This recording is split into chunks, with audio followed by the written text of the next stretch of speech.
प्यारे कृष्ण भक्तों को मेरा प्यार भरा राधे राधे। आज हम श्रीमद् भागवत के 10वें स्कंद के 46वें अध्याय में प्रवेश करेंगे, जिसमें उद्धव जी की ब्रज यात्रा का वर्णन किया गया है। श्री सुखदेव जी कहते हैं, परीक्षित, उद्धव जी वैष्णव वंशियों में एक प्रधान पुरुष थे। वे साक्षात बृहस्पति के शिष्य और परम बुद्धिमान थे। उनकी महिमा के संबंध में इससे बढ़कर कौन सी बात कही जा सकती है कि वे भगवान श्री कृष्ण के प्यारे सखा तथा मंत्री भी थे। एक दिन शरणागतों के सारे दुख हरने वाले भगवान श्री कृष्ण अपने प्रिय भक्त एकांत प्रेमी उद्धव जी का हाथ अपने हाथ में लेकर कहा, सौम्य स्वभाव उद्धव, तुम ब्रज में जाओ। वहाँ मेरे माता पिता नंद बाबा, यशोदा मैया, उन्हें आनंदित करो। और गोपियाँ मेरे विरह की व्याधि में बहुत ही दुखी हो रही हैं। उन्हें मेरे संदेश सुनाकर उस वेदना से मुक्त करो। प्यारे उद्धव, गोपियों का मन निरंतर मुझ में लगा ही रहता है। उनके प्राण, उनका जीवन, उनका सर्वस्व मैं ही हूँ। मेरे लिए उन्होंने अपने पति, पुत्र और सगे संबंधियों को छोड़ दिया। उन्होंने बुद्धि भी मुझी को अपना प्यारा प्रीतम नहीं, अपना आत्मा मान रखा है। मेरा ये व्रत है कि जो लोग मेरे लिए लौकिक और परलौकिक धर्मों को छोड़ देते हैं, उनका भरण पोषण मैं स्वयं करता हूँ। प्रिय उद्धव, मैं गोपियों का परम प्रीतम हूँ। मेरे यहाँ चले आने से वे मुझे दूरस्थ मानती हैं और मेरे स्मरण करते अत्यंत मोहित हो रही हैं। बार बार मूर्छित हो जाती हैं। वे मेरे विरह की व्यथा से विहल हो रही हैं। प्रति क्षण मेरे लिए उत्कंठित रहती हैं। मेरी गोपियाँ, मेरी प्रेयसियाँ इस समय बड़े ही कष्ट यत्न से अपने प्राणों को किसी प्रकार रख रही हैं। मैंने उनसे कहा था कि मैं आऊँगा और वही उनके जीवन का आधार है उद्धव, और तो क्या कहूँ, मैं उनकी आत्मा हूँ। वे नित्य निरंतर मुझ में ही तन्मय रहती हैं। श्री सुखदेव जी कहते हैं, परीक्षित, जब भगवान श्री कृष्ण ने ये बात कही तब उद्धव जी बड़े आदर और अपने स्वामी का संदेश लेकर रथ पर सवार हुए और नंदगांव के लिए चल पड़े। परम उद्धव जी सूर्यास्त के समय नंद बाबा के ब्रज में पहुँचे। उस समय जंगल में गौएं लौट रही थी। उनके खुरों से आघात इतनी धूल उड़ रही थी कि उनका रथ ढक गया। ब्रजभूमि में ऋतुमयी गौओं के लिए मतवाले सांड आपस में लड़ रहे थे। उनकी गर्जना से सारा ब्रज गूंज रहा था। थोड़े ही दिनों में ब्याई हुई गौएं अपने थनों के भारी भारी भार से दबी होने पर भी अपने अपने बछड़ों की ओर दौड़ रही थीं। सफ़ेद रंग के बछड़े इधर उधर उछल कूद मचाते हुए बहुत ही भले मालूम होते थे। गाय धोने की घर घर की ध्वनि से बांसुरियों की मधुर टेर अब ब्रज की अपूर्व शोभा हो रही थी।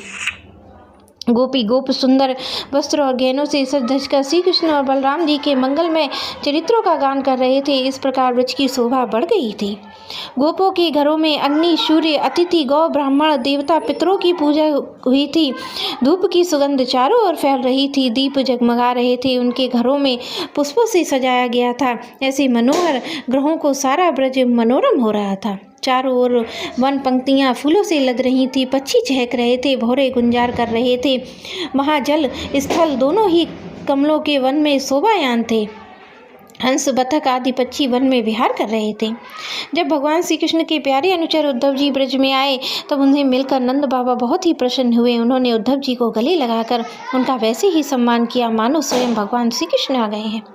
समय पर उत्तम अन्न भोजन कराया। जब वे आराम से पलंग पर बैठ गए, सेवकों ने पांव दबाकर पंखा झलकर उनकी थकावट दूर की। तब नंद बाबा ने उनसे पूछा, परम भाग्यवान उद्धव जी, हमारे सखा वासुदेव जी जेल से छूट गए हैं।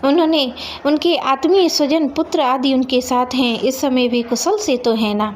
ये बड़े सौभाग्य की बात है कि उन्हें अपने पापों के फलस्वरूप पापी कंस अपने अनुयायियों के साथ मारा गया, क्योंकि स्वभाव से ही धार्मिक परम साधु यदुवंशियों से वह सदा द्वेष करता था।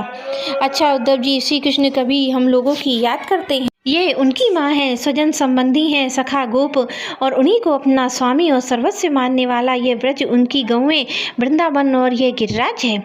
क्या वे कभी इसका स्मरण करते हैं? आप तो ये तो बतलाइए कि हमारे गोविंद हमारे सुहृद बांधवों को देखने के लिए एक बार भी यहाँ आएंगे क्या? यदि यहाँ आ जाते तो हम उनकी वह सुगढ़ नासिका, उनकी मधुर हास्य, मनोहर चितवन से युक्त मुख कमल देख तो लेते। उद्धव जी, श्री कृष्ण का हृदय उदार है, उनकी शक्ति अनंत है। उन्होंने दावानल से, आंधी पानी से, वृषासुर और अजगर आदि अनेकों मृत्यु से निमित्तों से, जिन्हें टालने का कोई उपाय ना था, एक बार नहीं अनेक बार हमारी रक्षा की है। उद्धव जी, हम श्री कृष्ण के विचित्र चरित्र और उनकी विलासपूर्ण तिरछी चितवन, उन्मत्त हास्य, मधुर भाषण आदि का स्मरण करते हैं और उनमें इतने तन्मय होते रहते हैं कि अब हमें कोई काम काज ही नहीं हो पाता है। जब हम देखते हैं कि ये वही नदी है जिसमें श्री कृष्ण जल क्रीड़ा करते थे, ये वही गिरिराज है जिसे उन्होंने अपने एक हाथ पर उठा लिया था, ये वही वन प्रदेश है जहाँ श्री कृष्ण गौएं चराते हुए बांसुरी बजाते थे, और ये वही स्थान है जहाँ वे अपनी सखाओं के साथ अनेकों प्रकार के खेल खेलते और साथ में ये भी देखते कि उनके चरण चिन्ह अभी मिटे नहीं हैं। तब उन्हें देखकर हमारा मन श्री कृष्णमय हो जाता है। इसमें संदेह नहीं है कि मैं श्री कृष्ण बलराम को देवों शिरोमणि मानता हूँ और यह भी मानता हूँ कि देवताओं का कोई बहुत प्रयोजन सिद्ध करने के लिए वे यहाँ आए थे। स्वयं भगवान गर्गाचार्य जी ने मुझसे ऐसा कहा था, जैसे सिंह बिना किसी परिश्रम के पशुओं को मार डालता है, वैसे उन्होंने खेल ही खेल में 10,000 हाथियों का बल रखने वाले कंस और उससे 2 अजय पहलवानों और महान बलशाली गजराज कुवलयापीड को मार डाला।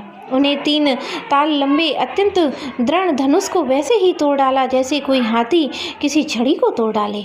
हमारे प्यारे श्री कृष्ण ने एक हाथ से 7 दिनों तक गिरिराज को उठाए रखा था।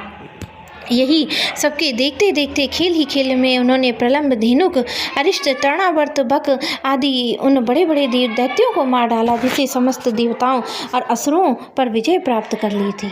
श्री सुखदेव जी कहते हैं, परीक्षित नंद बाबा का हृदय यूं ही भगवान श्री कृष्ण के अनुराग रंग में रंगा हुआ था। जब वे इस प्रकार उनकी लीलाओं का एक एक करके स्मरण करने लगे, तब उनमें प्रेम की बाढ़ आ गई और वे विहल हो गए और मिलने के लिए अत्यंत उत्कंठा होने के कारण उनका गला रुंध गया और वे चुप हो गए। यशोदा रानी वहीं बैठकर नंद बाबा की बातें सुन रही थीं। श्री कृष्ण की एक एक लीला सुनकर उनके नेत्रों से आंसू बहते जाते और पुत्र स्नेह की बाढ़ से उनके स्तनों से दूध की धारा बहती रहती। उद्धव, नंद बाबा, यशोदा रानी हृदय में श्री कृष्ण के प्रति कैसा अगाध अनुराग है, ये देखकर आनंद मग्न हो गए और उनसे कहने लगे।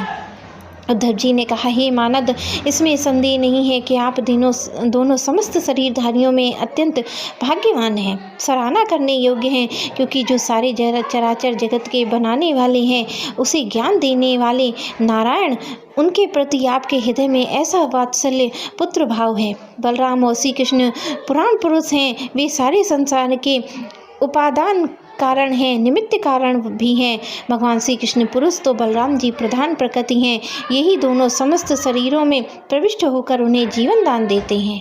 उनमें उनसे अत्यंत विलक्षण जो ज्ञान स्वरूप जीव है, उनका नियमन करते हैं। जो जीव मृत्यु के समय अपने मन को एक क्षण में भी उनसे लगा लेता है, वह समस्त कर्म वासनाओं को धो बहाता है और शीघ्र ही सूर्य के समान तेजस्वी ब्रह्ममय होकर परम गति को प्राप्त करता है।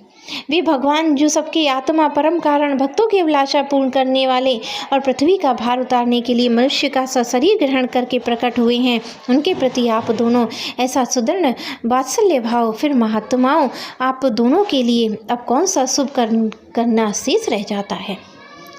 नंद बाबा और माता यशोदा जी, आप दोनों ही परम भाग्यशाली हैं। खेद ना करें, आप श्री कृष्ण अपने पास ही देखेंगे, क्योंकि जैसे काष्ठ की अग्नि सदा ही व्यापक रूप से रहती है, वैसे ही समस्त प्राणियों के सुहृद श्री कृष्ण सर्वदा विराजमान रहते हैं। एक शरीर के प्रति अभिमान न होने के कारण ना तो उनका कोई प्रिय है, ना तो अप्रिय है, वे सबके और सबके प्रति समान है। इसलिए उनकी दृष्टि में ना तो कोई उत्तम है और ना तो कोई अधम। यहाँ तक कि विषमता का भाव रखने के लिए उनके लिए विषम ही नहीं है। ना तो उनकी कोई माता है और ना पिता, ना पत्नी, ना तो पुत्र, ना अपना ना पराया देह और ना तो जन्म ही है। इस लोक में उनका कोई कर्म नहीं है, फिर भी वे साधुओं के परित्राण के लिए, लीला करने के लिए देवादि, सात्विक, मत्स्यादि, तामस और मनुष्य आदि मिश्र योनियों में शरीर ग्रहण करते हैं। भगवान अजन्मा है, उनके प्राकृत्य सत्व, रज आदि से एक एक गुण नहीं है। इस प्रकार इन गुणों से अतीत होने पर भी लीला के लिए खेल ही खेल में वे सत्व, रज, तम इन तीनों गुणों को स्वीकार करते हैं और उनके द्वारा जगत की रचना, पालन, संहार करते हैं। परंतु उस चित्त में अहम बुद्धि हो जाने के कारण, भ्रमवश उसे आत्मा अपना मैं समझ लेने के कारण जीव अपने को कर्ता समझने लगता है। भगवान श्री कृष्ण केवल आप दोनों के ही पुत्र नहीं, वे समस्त प्राणियों के आत्मा हैं, पुत्र, पिता और स्वामी भी हैं। बाबा, जो कुछ देखा या सुना जाता है वह चाहे भूत से संबंध रखता हो, चाहे वर्तमान से, भविष्य से, स्थावर जंगम हो, महान हो अथवा अल्प हो, ऐसी कोई वस्तु नहीं है जो भगवान श्री कृष्ण के पृथक हो। बाबा श्री कृष्ण के अतिरिक्त ऐसी कोई सी वस्तु नहीं है जिसे वस्तु कह सकें। वास्तव में वे ही परमार्थ सत्य हैं। परीक्षित, भगवान श्री कृष्ण के सखा उद्धव और नंद बाबा इस प्रकार आपस में बातें कर रहे थे। वह रात बीत गई। कुछ रात शेष रहने पर गोपियाँ उठीं और दीप जलाकर उन्होंने घर की देहलियों पर वास्तु देव पूजन किया और अपने घरों को झाड़ बुहार कर साफ किया और फिर दही मथने लगी। गोपियों के कलाइयों में कंगन शोभामान हो रहे थे। रस्सी खींचते समय वे भली मालूम हो रही थी। उन्हें नितंब स्तन गले के हाल हिल रहे थे।